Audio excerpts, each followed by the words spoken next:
I have one person in this group that I'd like to thank. It was someone that was locked in an elevator with me today for 10 minutes. Teamwork, we made it here. It's so great to see you today. I need to go back. I am Cookie Ruiz. My pronouns are she, her. I am wearing black pants, a black blazer, a white top, and I have a white woman with blonde hair. I think that's significant. Yesterday, Lindsay, just amazing, right? Was that not an incredible session yesterday morning? So she started us off by introducing the topic of hospitality, and obviously, particularly as it related to the great success of 11 Madison Park. And so in thinking about the conversations with Christopher and the team since spring, contemplating perhaps the opportunity for me to be with you today, I realized as they talked about the intention to focus on hospitality, I realized it's actually a word we've never really used at Ballet Austin to reflect on the work that we do with our community. And so that led me to, here we go again, to of course read about this amazing story. And I don't know him. I'd like to, but I do. It's a great read. If you need to feel inspired again, it's a great read. And further, it's even better on Audible. So if you can you feel like you know him, I could go to his house now. Because he is actually the one delivering it. But very quickly, two things. One, we share a great respect for Simon Sinek, who does the foreword.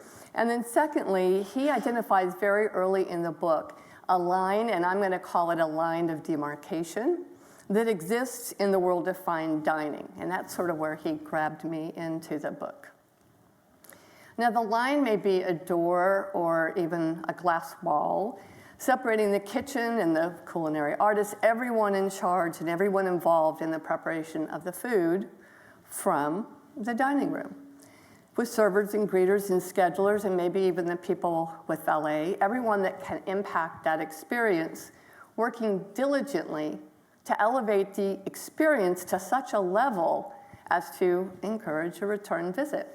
So I quickly made the leap, and ballet would say the jeté, to the presence of such a line that exists in the work that we do. And I say collectively in the performing arts and even in arts and culture. There's welcoming into museums, and I think we have someone from a zoo in our community here as well. So that line in dance, if in my estimation, is the footlights, with our artists and our crew on one side, and on the other, our front of house team with the audience, working to build an exceptional experience such that the goal is the return visit. So there we were, and madly plowing through the book.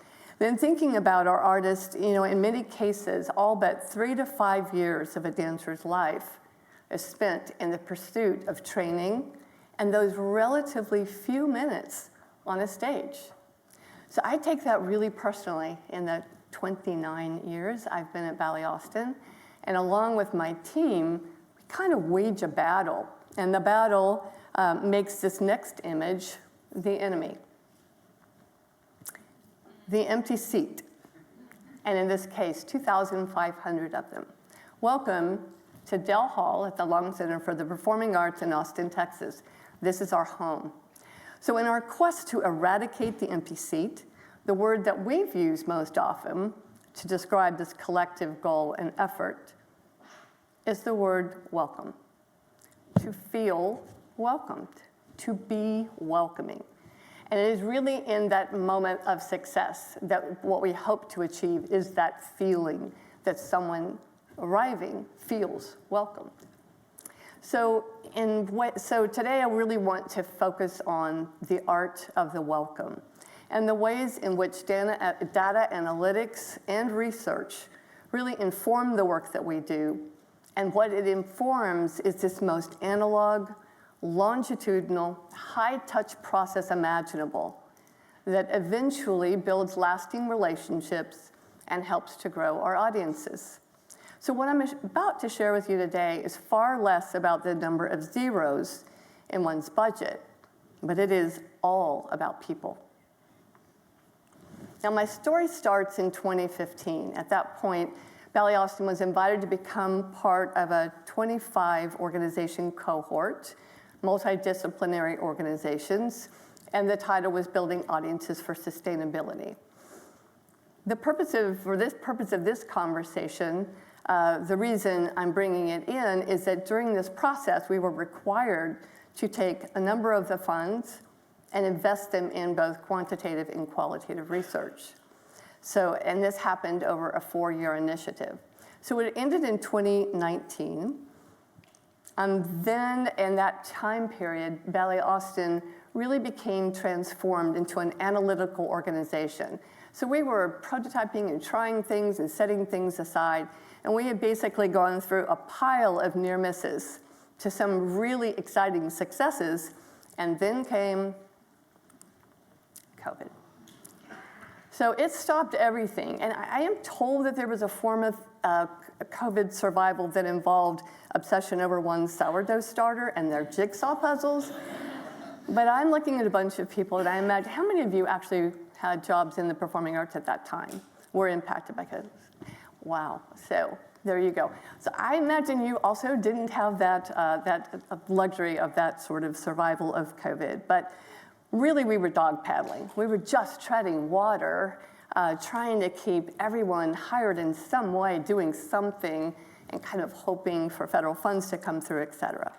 But by the spring of 2021, we knew for sure that we were going to go back into the theater. So at that time, and my colleague Michelle Martin, who is our Associate Artistic Director, and my colleague Letal Jacob, who is the Director of Business and Analytics and Ticketing, and she's here somewhere in the audience with me today. We sat down and we had this great gift of these executive summaries, pretty recent research. So we sat down that summer and went through everything. And what we were looking for is, in a post-COVID world of strained budgets and limited time, our goal was to identify the single most actionable strategy, single most cost-effective strategy for rebuilding and regrowing our audiences.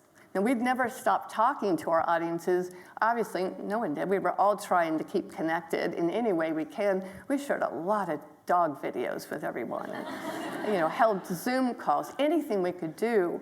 So we knew that they had been deeply impacted. They'd been ill, some cases multiple times.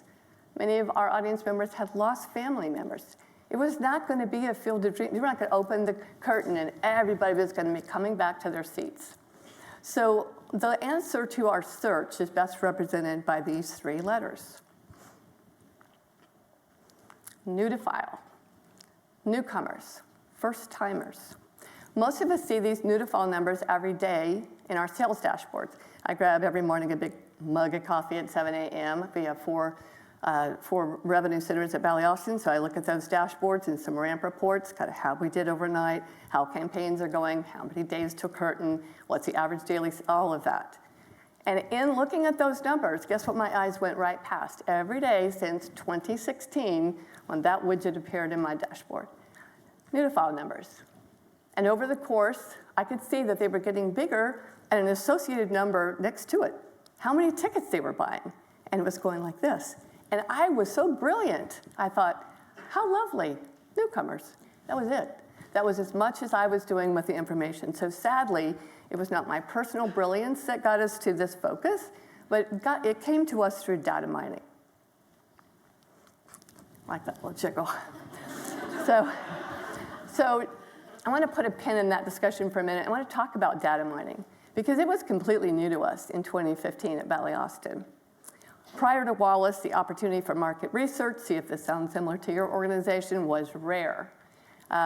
It was probably largely pro bono, and it may have had like a partial grant. If we were able to do market research, it was very long intervals and it was bootstrapped together. So the opportunity to go through quantitative research that was funded for us, it allowed us to really understand a lot of demographic information, psychographic, sociographic information about our audiences, but we were going to try a lot of new things, so it allowed us to put some of those prototypes out there and see where there was interest or where there might not be interest. And then the qualitative The qualitative, where we could sort of drill down on some things that came back that were a bit ambiguous. And it gave us like the personality and a voice. It was like, remember what Bob said? Yeah, that's right. So it allowed us to have a little bit more stickiness for the quant. But data mining was none of that. Data mining didn't ask someone what they might do in the future. It looked to the past and it told us what they actually did. So for us, it became the most actionable in this situation of the 3 types of research. Now, during data mining, the consulting team that was there shared with us concerns that were addressed yesterday as well over these churn rates. And they noticed that there were record numbers record numbers of people giving us a try, coming into our audiences, buying tickets or however one comes in, they were showing up. So here's a newsflash. Everything you're doing, success, unbelievable success. The costliest thing we ever do in business is acquisition. In record numbers, everyone here that's involved in the marketing process, well done. So 7 to 10 times as much, they say, pick your number. It's cost 7 to 10 times more to go acquire than it is to bring back a customer that was lapsed or retain your customer. So with all of this happening, what they were seeing is everybody was coming, all these new people were coming, but out of 4 people, 3 were never coming back. Priya yesterday quoted 90%. I'm an optimist. So the numbers that I've heard, TCG's spoken on this topic, there's been conferences on topics on this, other speeches from conferences on this topic. I've seen rates from 75 to 95, but I thought, ooh, that 95 number's too big. I'll just use the 75. So I'm gonna go with 75. But let's just do the simple math of 4 people coming, 3 not coming back. There it was. That was it for us. You got all these new people coming, and they're leaving us. So what if we could take this really costly mistake and turn it around? So further, this little thing that they called magic number 3, the second point that came to what many points came, but relevant to our conversation today from our data mining experts, is that through an analysis of that sales data, I told you they were going back. We had very reliable data for the last 20 years. So they went back, and in that, they found a number of things. But again, relevant today, they found a pattern. And the pattern was that when we could get newcomers to return 2 more times after the first production they attended, within 18 months, statistically, they said, you have them for life. And what they meant by that is that many of us look at our seasons as, in our situation in Austin, it's September to May, whatever your months may be for your season. So many of us look at the seasons as September to May or whatever, and then the consultants helped us realize that if we could pull out the aperture a bit, more like 18 months, then as going back, there was this secondary subscribers existed there with a loyalty we weren't seeing. We were churning them out every year, and they were showing back up, but they were showing up outside of the metrics that we were using. So at this point, we asked ourselves the question that I most love to hear from my colleagues who are working together, the 2 words, what if? So what if we so fully focused on welcoming our newcomers that we begin to beat those churn rates? And what if in that process, the elevated welcomed everyone to such an extent that our overall retention rates would increase, and then our audiences also would grow. So with newcomers as our focus, our quest became to further develop the art of the welcome, taking hospitality, there's that word, to the next level. So I interrupt this discussion to offer a somewhat related fact.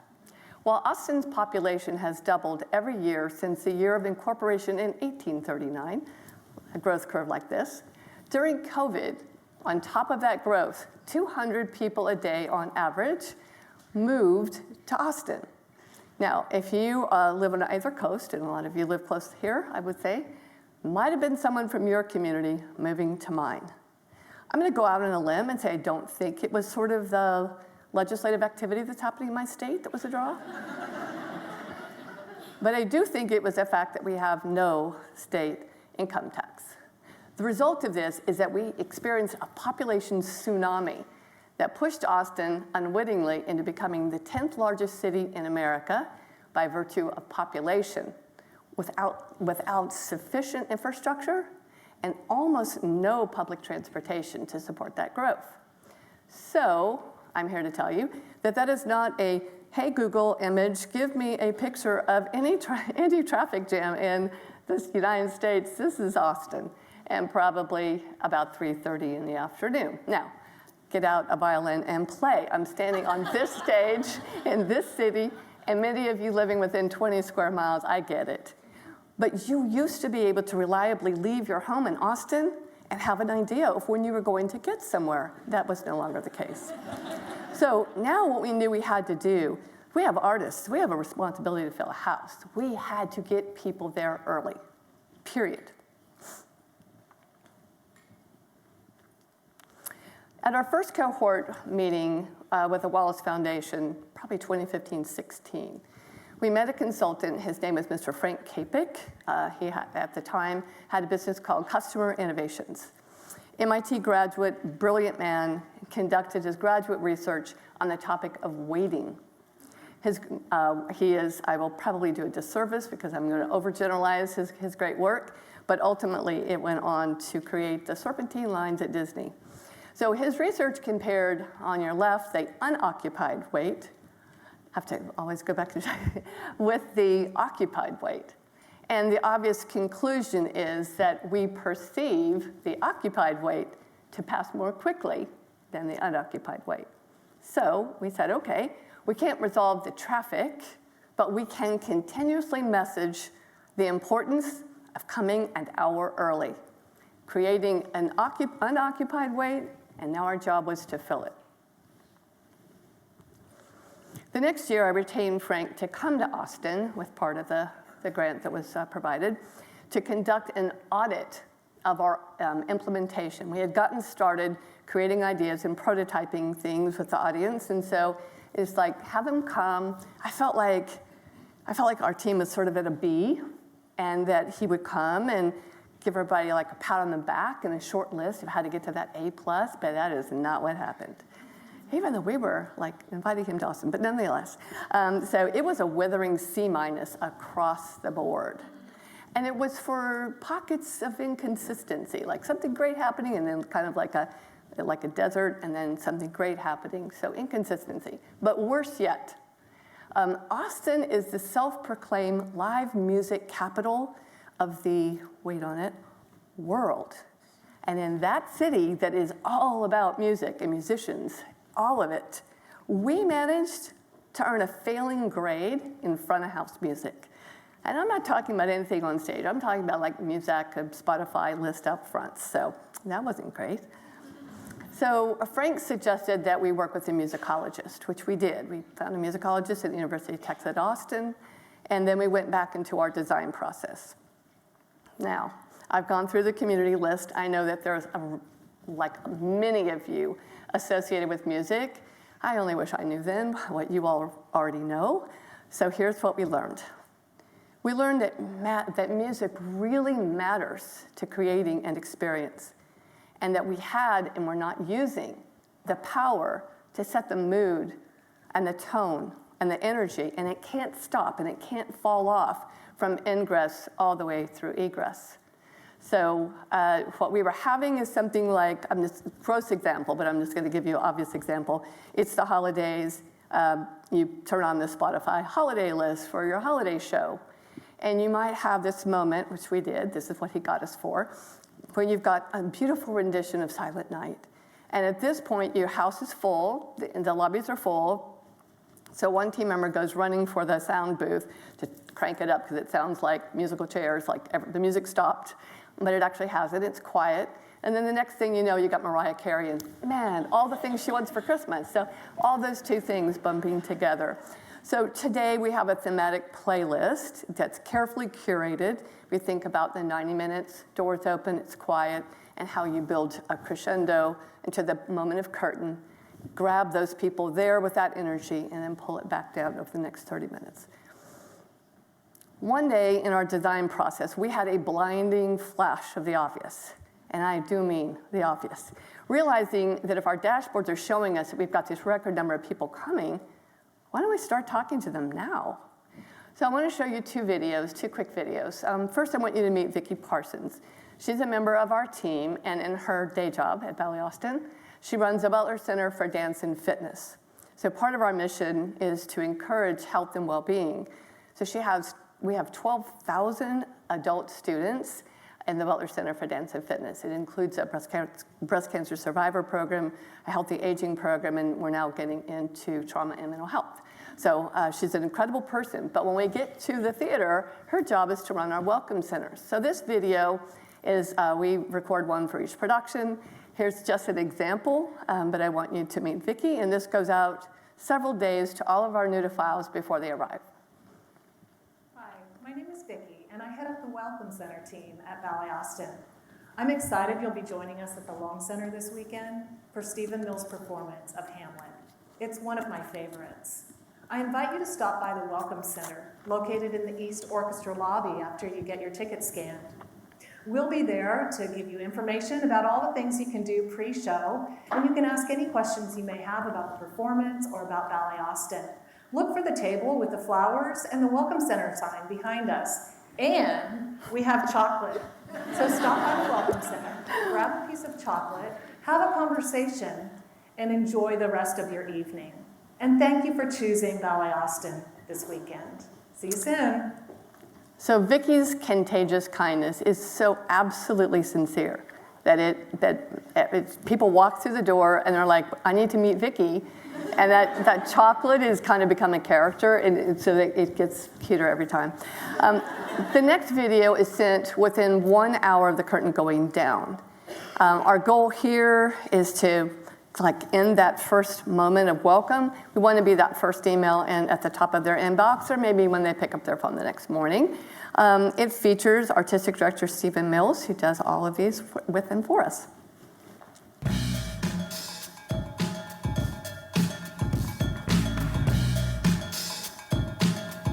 Hi, my name is Stephen Mills. I'm the Artistic Director of Ballet Austin, and the curtain has just come down on this performance of Carmina Burana. I understand that this might have been your first time sitting in our audience, and I wanted to say thank you, and we hope to see you again at a future performance. Just quick, just a little something to say we are happy that you came, then we noticed that you came. So next, but still related to this topic of traffic, we thought about the value of airline texts on travel days. Just think about how helpful it is. I run for those texts. I want to know if my gate has changed or my flight's been delayed or worse yet, canceled. So we wondered, could we get our audience to trust us and trust real-time texts from us on performance days? So using easy texting, and that's an E and a Z, we buy credits in bulk for the season, exporting lists from Tessitura to upload into their platform. And believe me, this isn't expensive. We're not on a grant money anymore. So if this is not expensive, or we wouldn't be doing it. So one person cleans the list and schedules the text to go out. And then we take time to write as many of situations that we can imagine that we would need, because you don't want to be writing a well-written text in a hurry. And so in this case, we're letting our audience members know, all audience members get a text from us 5 hours before the show. We've learned that you can change your schedule within 5 hours. And we let them know if it's likely that parking is going to be an issue, or if they need to reroute some way. In this case, we're telling them that the parking, we've already said, come early, best options for parking. So if you decided not to do that, you're now going to go to the secondary parking, and we offer a map to do that. Today, we've saved our audience time and frustration by letting them know in real time where things happen. And we get such wonderful responses, and we do not market to them in this thread ever. In an analog world of relationship building, for the last 20 years, our development office has draped the seats of donors sitting in the audience, wherever they're sitting. They decide to move their tickets, their drape goes with them. They do a lot in terms of we're very interested in how their funds help us keep the price of tickets down. So it's sort of nice to have more than like a 6-point mention in a playbill. So the development team arrives about 3 hours early. You can see them there, my team members, to drape the seats. And there's a little pocket in the front, and the little pocket has a card that it lets them, reminds them that there's a champagne reception during intermission. Or let's say that you have season tickets and you've given them to your neighbor, then there's a handwritten note to the neighbor. If it's their anniversary or they've had a birth of a grandchild or a child or whatever is happening, there's probably a little note in that pocket. So, and then a little piece of candy, a little mint or piece of candy. So just a quick tip, the human body is usually about 98.6 degrees. And when it comes into contact with that piece of chocolate that someone, it's not a good look. So we abandon chocolate in the back, in that pocket, and it has to be hard candy. Like, just think about it. All right, so let me walk you through the design process, the way that we've designed the arrival process. So the initial greeting starts at the curb, and you see Siobhan is on the left, helping a customer right there, and she's very close to our box office at this point. We want 3 greetings to happen on the way into the building, and so it starts there. And she's positioned there because someone says, we are now in our 2nd season with True Tickets. We've moved to digital ticketing. And so with her being positioned right there, she's helping them get into their digital wallet. And if there's any problem, someone says, I didn't bring my phone, we're right there by the box office. So at that point, then up the stairs, on the bottom, you see Bill Piner, our Academy Director, is there, welcoming people onto the terrace. And then into the door, my colleague, Roche Richard, and I want to take 2 seconds and give a shout out, because she designed this entire deck, so I'm really grateful to her. So to that end, the result is the most streamlined process of going into our building now. The line used to wrap that terrace where Bill is standing. So no, rapid scanning at the door, no more long lines, no more fumbling for tickets, and no more horrible issues that many of us have with those print-at-home tickets. And just last season was our 1st season, and we had part of our audience there. Now we have all of our audience there. But last season alone, we added 3,100 new individuals, new patrons to our system, people that we now know. And in many cases, this is the shadow audience that you speak so much of and hear so much about. Maybe Mary has been buying 10 tickets for her book club for 20 years, and now we know all the members of the book club, whatever that might be. But there's also this issue of these unauthorized third-party resellers, and now we can know, and now we can have conversations with those folks that are somewhat victimized by that situation. Today, we consistently have scan rates of 93 to 95% or better. We have the tools to support quick problem solving, and it really helps us provide this elevated level of customer service, particularly when we are dealing with the results of those unauthorized third-party resellers. Now, how do we know when a new-to-file patron arrives? So our ticket scanners, and probably everyone's, has an opportunity to change the audible alert for a constituency. So we've chosen the sound of a doorbell for our new-to-files. It works beautifully with one small caveat.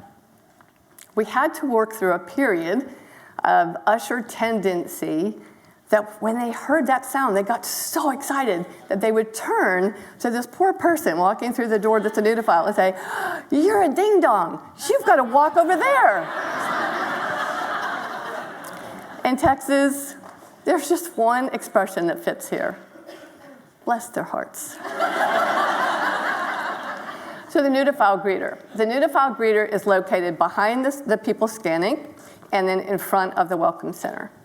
So upon hearing the alert, she doesn't do that, this greeter just walks forward, and not in this sort of retail center attack mode, but just as a warm welcome.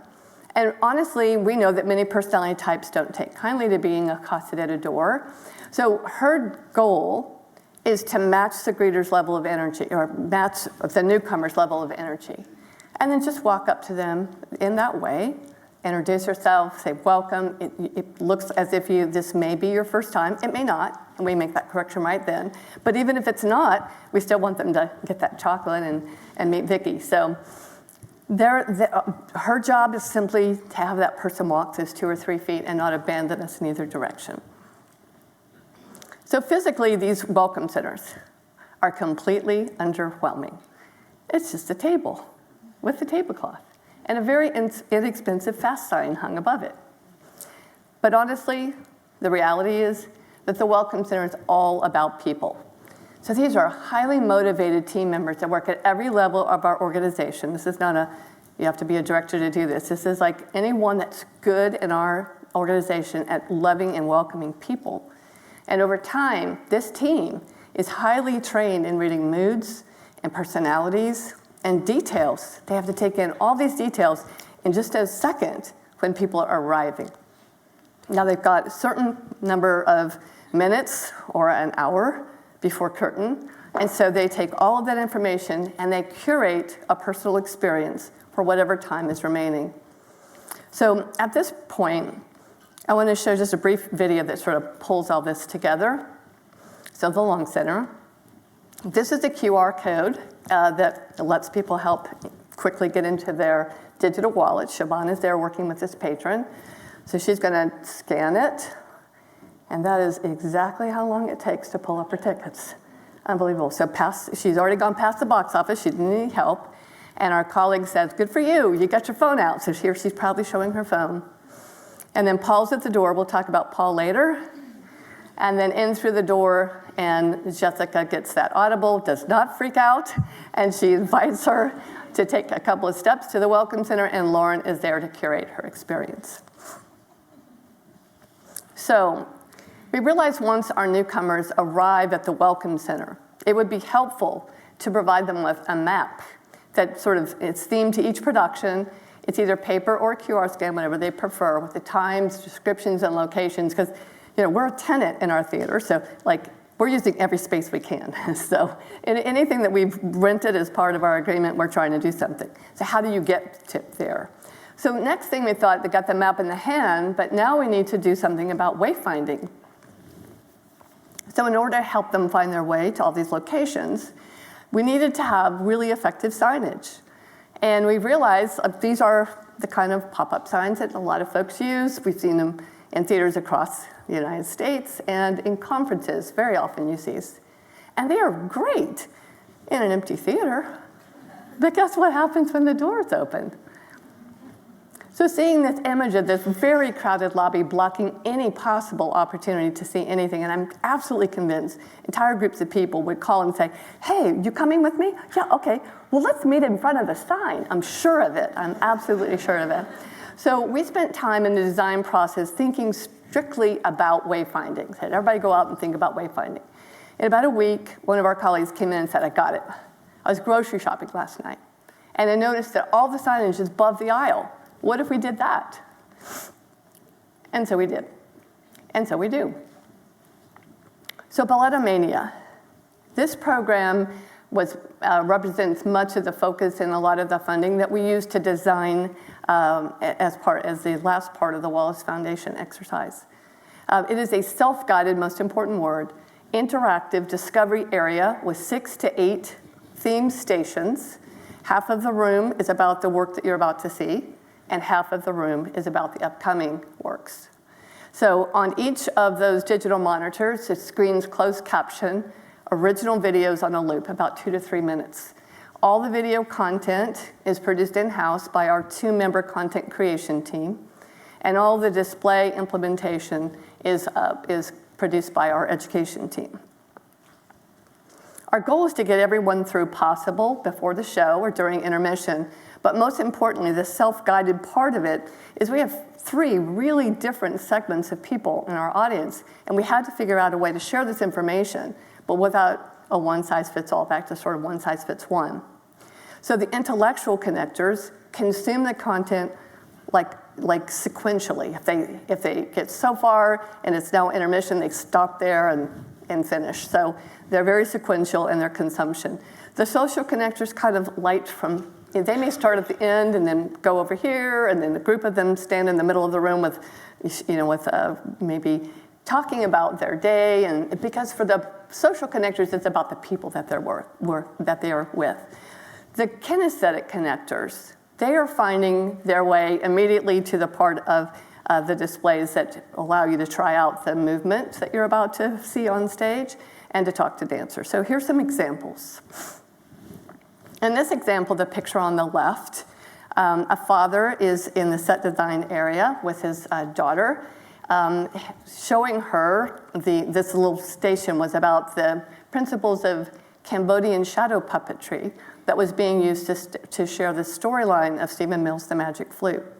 And on the right, the family is enjoying the music station, standing under our sound dome, sampling pieces of the original score that they were about to hear. Choreography station was designed for those kinesthetic connectors in our audience. And these are audience members that experience the art form physically through muscle memory. And it makes me think about someone who might be enjoying music that perhaps can almost feel an instrument that they've held in their hands, and perhaps in middle school, high school, or longer. Nearly 60% of our audience danced as a child. 34% of our audience is dancing today. So these kinesthetic connectors seem to run to these stations to just try a little of the movement out, and the social connectors seem to gather and enjoy being the audience. The point shoe station is a crowd favorite, is that precious child's face. And it is run and staffed by current and former dancers who share traditions of affixing the ribbons on their point shoes and the unbelievable things that professional dancers do to their point shoes before they go on stage, to beat them up, and they go through all of that, and people enjoy those conversations. The costume station is also very popular in that it allows the perspective of seeing costumes up close, and it allows us, obviously, to give them a sense of the upcoming shows. So pose and post stations, also the selfie station. From a popularity of what everyone has, take your logo, stick it 100 times on a backdrop, and there you go. That had been successful for years, but we realized that we could place additional pose and post stations around the building and outdoors, if we would be the ones doing the work. And it provided our social connectors with more social currency for their posts and for their media. Rachel, our graphics designer, develops or selects these for each production, and I'm just going to give you a sense of them. Now, it does take a village, and these are some of our village people.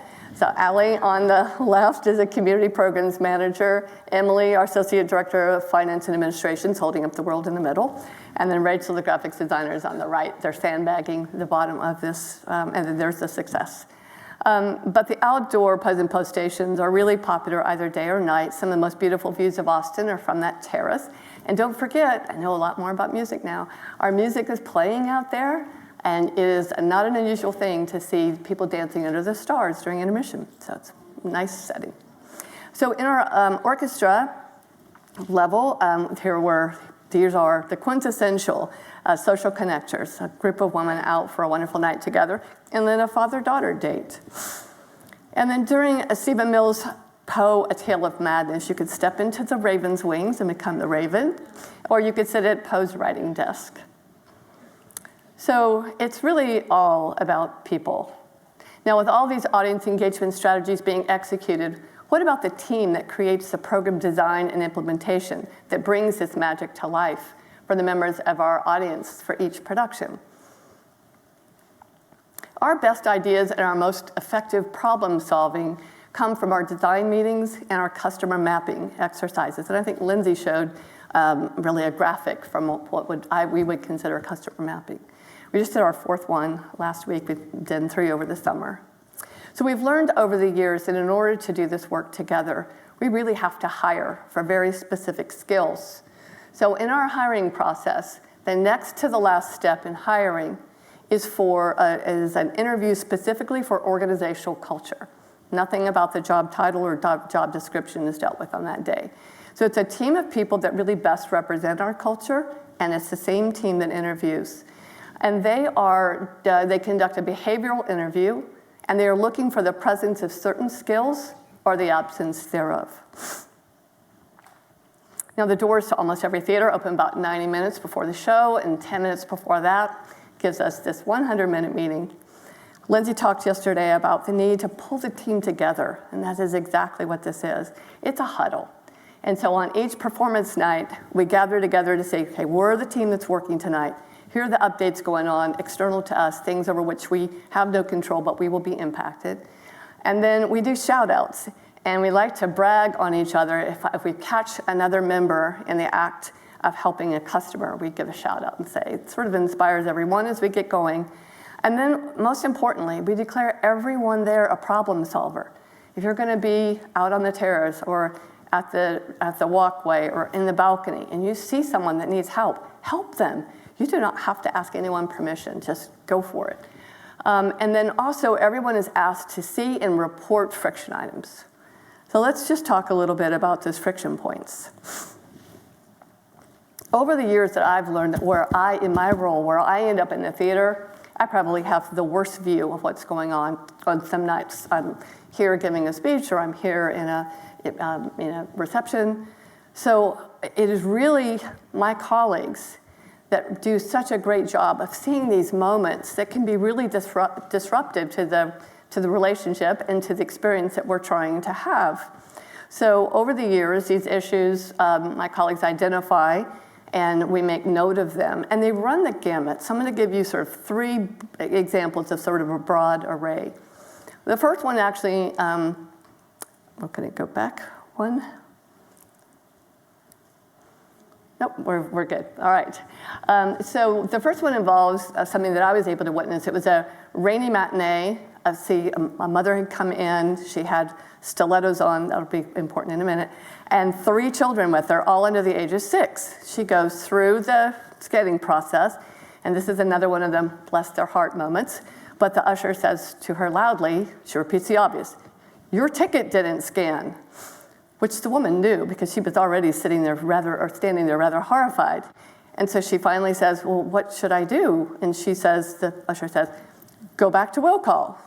And I'm now thinking as an executive director, hence the stilettos, I'm thinking liability. So those are stilettos, that's wet, those are stairs, like I'll take care of this. So I walked up and I asked her if she would trust me with her tickets, if she'd stand there. Obviously I was able to get myself to and from the place to help her, which was outside, down the stairs, and even if you went inside, you were running around a very long way. So today, when I came back up the stairs, I thought, never again. This isn't her problem, this is our problem. She paid money, we want her to see this show, and so now you meet Jane. And Jane is amazing. Her fingers start flying, and the first thing she does, it goes, sound happens, and first of all, thank you, True Tickets. We no longer have the print at home tickets, but whatever it is that does happen, they come about 3 big giant steps to Jane, and she immediately does the most amazing thing. She blames the system. All these systems, she says. And then she immediately starts talking to them about the excitement of the day. Her fingers are flying. I don't know how she actually can multitask, and they're on their way. But that's something that we have really solved that was very disruptive to the initial arriving.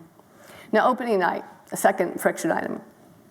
After COVID, we really started having trouble with Friday nights. You couldn't get to a restaurant and to the theater, yeah, and here as well, but so it became very difficult. We saw people moving to another show or to matinee.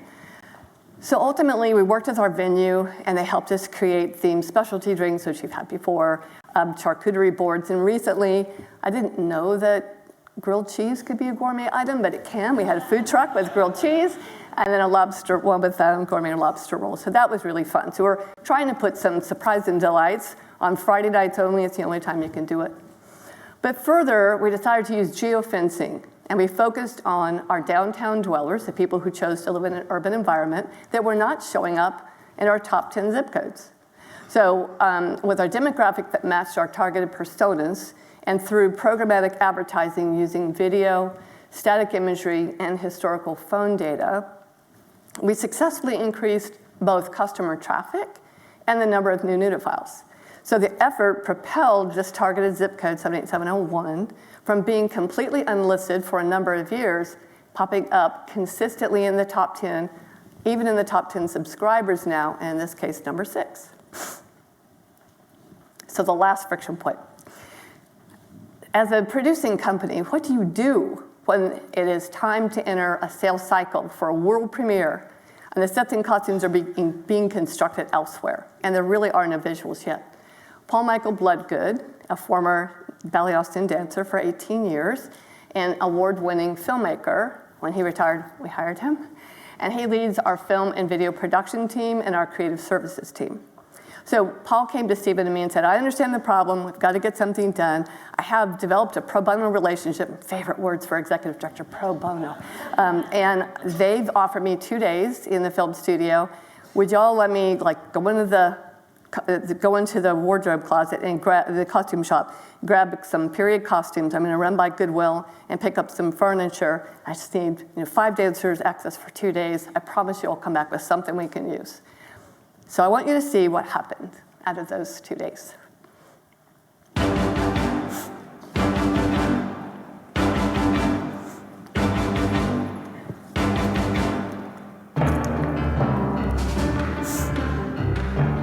When Ballet Austin approached us for this concept for Poe, we saw it as a giant opportunity to not only work in a realm that we really love telling, which is narrative storytelling inside virtual production, but also we're able to give back to the arts here in Austin, which is very important to Vertigo Pictures.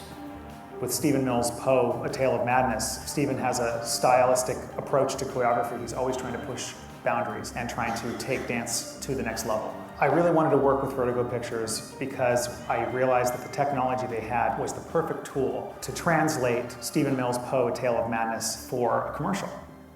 Virtual production means a lot of different things to a lot of different people. What we do here at Vertigo is we use a lot of different technologies combined together to create realistic 3D atmospheres in camera as if you were really there. A common misconception about what we do is that this is generated by AI, but that's not at all the case. Each environment is actually handcrafted by us, and we're using Unreal Engine to develop these environments, and that can be as simple as building a room and then building out the props within the room and creating it that way, but also when we do it bigger environments, once again, that's all handcrafted. Edgar Allan Poe, his work, it's very dark, it's very sinister, and it's also period. So finding locations in Austin was going to be a huge challenge if we're going to do this on location. So having the ability to build these environments, build this world, and live in this world, there's really no other way to do it than through Vertigo Pictures in Austin. Paul was excellent, talking about someone that came in super prepared with a concept that really rang true for our team here at Vertigo. He really had a listed out shot list, very particular on how exactly he wanted things to play out, how he wanted it to look, so it was a lot easier for us on our end to create the scenes around that. To have the ability for my own creative vision to come through in a way that translates what Stephen is ultimately going to be showing people with the full-length production. It was meant to be.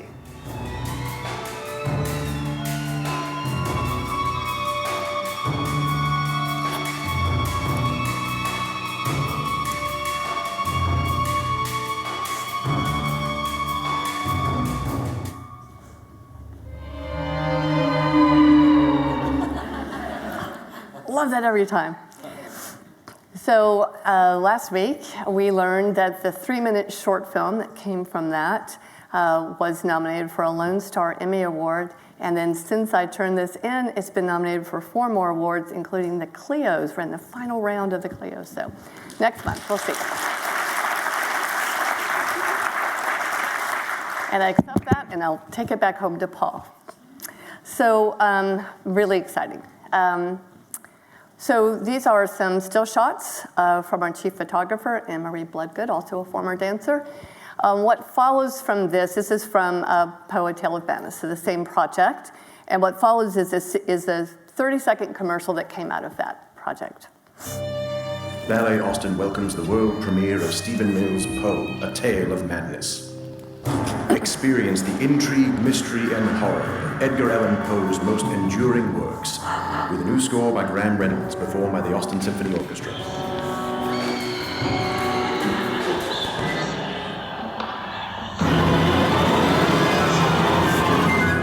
March 22nd through 24th at the Long Center. Tickets at ballet.austin.org. So, thank you for him. So again, friction point, we didn't have anything to sell this work. So the day after we began airing this commercial, tickets started selling aggressively in the worst selling time slot of the year. We performed the last week of March. Not a great slot in Austin, because in the city of Austin, March means not only spring break, there's a lot of that going on, but South by Southwest EDU, the conference, starts the first week. And then we move into South by Southwest Film. And then we move into South by Southwest Music Festival. So Austin is literally exhausted in the month of March until they weren't. The result of this campaign delivered the top-selling March production on record in our organization, is 68 years old. So, the Full House. This is the success. After the empty house that we started with, this is the Full House. This picture I can always, in any house that I see that's full, can bring tears to my eyes. It's so hard to work and to do the things that you all do to make this possible. We open our doors and we welcome our communities to something so beautiful or inspiring or thought-provoking or provocative. From our side of the footlights, we get that experience of helping bring these artists together with the audiences that they so richly deserve. This high-touch, analog, longitudinal process of building lasting memories is fueled by the results of research and data analytics. Hospitality delivered with the art of the welcome. The results take time to achieve, there's no doubt about that. And it takes really great, devoted people working together as a team. But when the results come, they are pure magic. Our last 2 seasons, top selling, but most importantly, top attended seasons on record. Since the fall of 2021, 26% growth in our audience, subscriptions up 9%. An amazing 68,000 tickets purchased by those nudophiles. May productions sold out for the first time in our histories. And then the last 2 runs of the Nutcracker, 100% of the inventory is sold out before we opened. We've done it 62 years. That had never happened before. So as I close, I want to return to the food industry. I want to go back to the world of Lindsay and Will Guidera. We have the coolest Tex-Mex restaurant in Austin, El Arroyo. It opened its doors about 50 years ago, and in 1987, a group of people were sitting around a table, probably like the ones that we're talking about, and someone said, we have got to get more people into this restaurant. What are we going to do? And eventually someone came up with the idea, well, why don't we put a marquee board out front and just put a greeting to Austin? Maybe then, they'll feel welcomed and come on in. And so they did that every day. El Arroyo is still a thriving Austin restaurant. But today, it takes a team of 15 people to keep writing those messages and to deal with all of the merch that's happened out of it. Everything from t-shirts to mugs to coffee table books. Again, not a fancy firm, just a team sitting down and saying, what if? 13,505 signs later, here's a quick example of some of that. You've seen one already. The signs are usually really funny. So make sure you jingle all the way. No one likes a half-assed jingler. Still others are funny, but thought-provoking. What if soy milk is just regular milk introducing itself in Spanish? And others are funny and a little provocative. It's Austin. I don't always roll a joint, but when I do, it's my ankle. And still others are rather PC and timely. Wishing you a happy, whatever doesn't offend you. And finally, the messages can also be warm and heartfelt. In a world where you can be anything, be kind. Art has never been needed more than it is needed today. And I can't thank you all enough for what you do in your communities to fill these houses and to continue to welcome your audiences and for sharing time with me today.